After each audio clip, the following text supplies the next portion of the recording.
Practice చేయలే.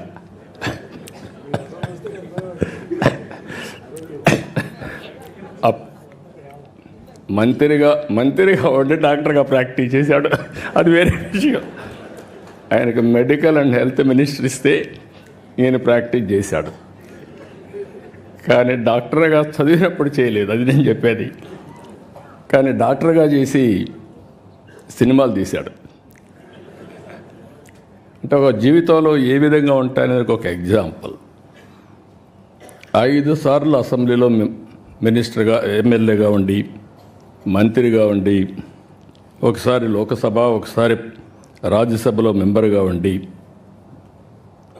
ఇలాంటి ఆలోచనలు చేసేవాళ్ళం ఇప్పుడే వెంకయ్యనాయుడు గారు చెప్పినట్టు తిరగాలని ఆలోచిస్తాం తప్ప మళ్ళీ పుస్తకాలు చదవాలని ఆలోచించాం. తిరగడానికే సరిపోతుంది, అది ఒక వ్యసనంగా తయారవుతుంది. ఇప్పుడు వెంకయ్యనాయుడు గారు ఉండలేరు. ఆయన అంటున్నాడు, నేను రిటైర్ అయినాన్ని, కానీ రిటైర్ కాలా. మనిషి రిటైర్ అయ్యాడు కానీ మైండ్ మాత్రం శాశ్వతంగా రిటైర్ కాదు. ప్రజాహితం కోసం నిరంతరం ఆలోచిస్తూనే ఉంటుంది, సమాజం కోసం పనిచేసే పరిస్థితికి వస్తారు. అదే సమయంలో వెంకటేశ్వరరావు గారిని చూసినప్పుడు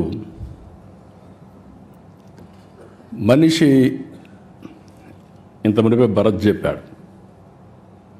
ఒక మాటలో చెప్పాలంటే మా ఫ్యామిలీలో మోస్ట్ రిలాక్స్డ్గా, జోవియల్గా ఉండే వ్యక్తి వెంకటేశ్వరరావు గారు. చాలా ఈజీగా ఎన్ని కష్టాలున్నా ఏమున్నా మనిషి కనపడినప్పుడు హ్యాపీగా ఇది చేసేవారు. ఇటీవల ఒకసారి కలిసినప్పుడు నాకు కొన్ని అనుమానాలు వచ్చాయి. యాక్టివ్ లైఫ్లో ఉన్నారు, all of A sudden retired life మారుగా హ్యాపీగా ఉన్నారు, ఎట్లా స్పెండ్ చేస్తున్నారు మీ టైము అని అడిగాను. ఎందుకంటే ఇప్పుడు నాకు కూడా ఆ పరిస్థితి వస్తే ఇప్పటి నుంచే ప్రిపేర్ కావాలి కాబట్టి. ఆయన ఒకటే చెప్పాడు,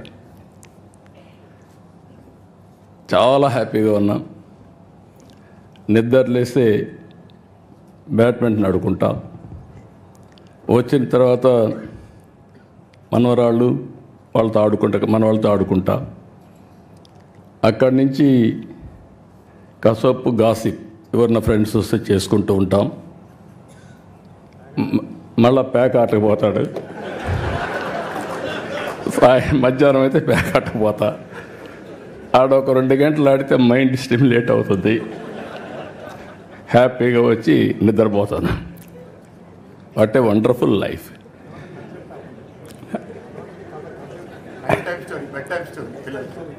పిల్లలకి అది కూడా చెప్పాడు, నేను మర్చిపోయాను. పిల్లలకి రాత్రిలో ఒక స్టోరీ చెప్పి ఈయన హ్యాపీగా నిద్రపోతాడు. అదే మరి ఫ్రెండ్స్తో కలిసి విదేశాల్లో తిరగడం ప్రారంభించాడు. పోయినప్పుడు అక్కడ కూడా ఈ అధ్యయనం చేయడం ఇవన్నీ చేశారు. కానీ ఇన్ని పనులుండి ఇప్పటికి మీరు ఒకసారి చూస్తే ఒక 5 పుస్తకాలు రాశాడు ఆయన. ఈ ఎక్స్పీరియన్స్ చూసినప్పుడు ఫస్ట్ది ఒక చరిత్రలో కొన్ని నిజాలు, ఫస్ట్ బుక్ రాశాడు. అక్కడి నుంచి విభజన జరిగిన తర్వాత మేమందరం ఇంక్లూడింగ్ వెంకయ్యనాయుడు గారు విభజనలో బిజీగా ఉన్నాం. వెంకయ్యనాయుడు గారు పార్లమెంట్లో ఫైట్ చేయడం, ఆ సీన్ చూసిన తర్వాత బాధపడడం అవన్నీ జరిగాయి. అయితే వెంకటేశ్వరరావు గారు దాని మీద డెప్త్కి వెళ్ళి తెలుగువారి చరిత్ర, వేర్పాటు వాదం ఎందుకు వచ్చిందని పుస్తకం రాసే పరిస్థితికి వచ్చారు. 3వ పుస్తకం అక్కడి నుంచి వదిలిపెట్టలేదు, ప్రపంచతత్వం, నాయకత్వం. దీని మీద అధ్యయనం చేసి ఒక బుక్ ఒకటి రాసే పరిస్థితికి వచ్చాడు. ఇప్పుడు 4వది ఇంకొక పక్కన మీరు చూస్తే ప్రపంచ దేశాలు, పాలనా వ్యవస్థలు అధ్యయనం చేసి దానిపైన ఒక పుస్తకం రాశాడు. ఇప్పుడు ప్రపంచ చరిత్ర ఆది నుంచి నేటి వరకు, ఇంకా ఆయన మాటల్లోనే చెప్పాడు కాబట్టి నేను ఎక్కువ చెప్పను, మొత్తం డీటెయిల్ అన్ని. ఆ తర్వాత జరగబోయేట కూడా చెప్పాడు. మనం అందరం ఒక 4-5 సంవత్సరాలు కాపాడుకుంటే మన ఆరోగ్యాన్ని భవిష్యత్తులో 50 ఏళ్ళు అంటున్నాడు. కానీ ఒక్కసారి ఇన్నోవేషన్ వస్తే 50 ఏళ్ళతో ఆగదు. కొంతమంది మీరు లేనిపోయిన ఆలోచనలు ఇచ్చారు. శాశ్వతంగా ఎందుకు బతకూడదని. God only knows. కానీ చరిత్ర కూడా మనం ఒకసారి చూస్తే ఇవన్నీ ఒక ఎత్తు అయితే ఈరోజు అగ్రదేశాలు అన్ని దేశాలు కూడా సఫర్ అయ్యే పరిస్థితి వస్తుంది.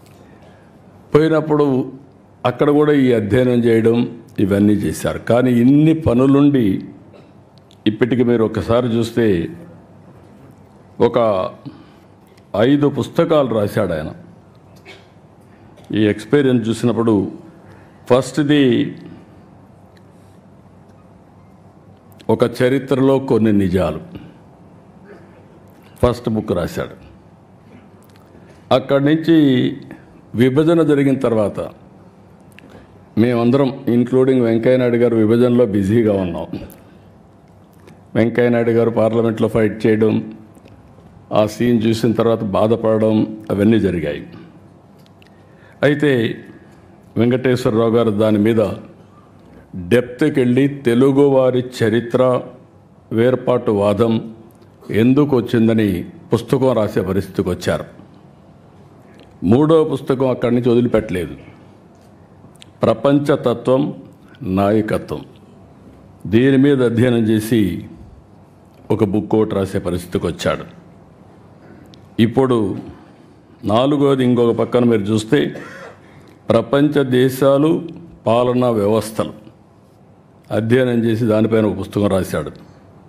ఇప్పుడు ప్రపంచ చరిత్ర ఆది నుంచి నేటి వరకు, ఇంకా ఆయన మాటల్లోనే చెప్పాడు కాబట్టి నేను ఎక్కువ చెప్పను, మొత్తం డీటెయిల్ అన్ని ఆ తర్వాత జరగబోయేట కూడా చెప్పాడు. మనం అందరం ఒక 4-5 సంవత్సరాలు కాపాడుకుంటే మన ఆరోగ్యాన్ని భవిష్యత్తులో 50 ఏళ్ళు అంటున్నాడు. కానీ ఒక్కసారి ఇన్నోవేషన్ వస్తే 50 ఏళ్ళతో ఆగదు. కొంతమంది మీరు లేనిపోయిన ఆలోచనలు ఇచ్చారు. శాశ్వతంగా ఎందుకు బతకూడదని. God only knows. కానీ చరిత్ర కూడా మనం ఒకసారి చూస్తే ఇవన్నీ ఒక ఎత్తు అయితే ఈరోజు అగ్రదేశాలు అన్ని దేశాలు కూడా సఫర్ అయ్యే పరిస్థితి వస్తున్నాయి.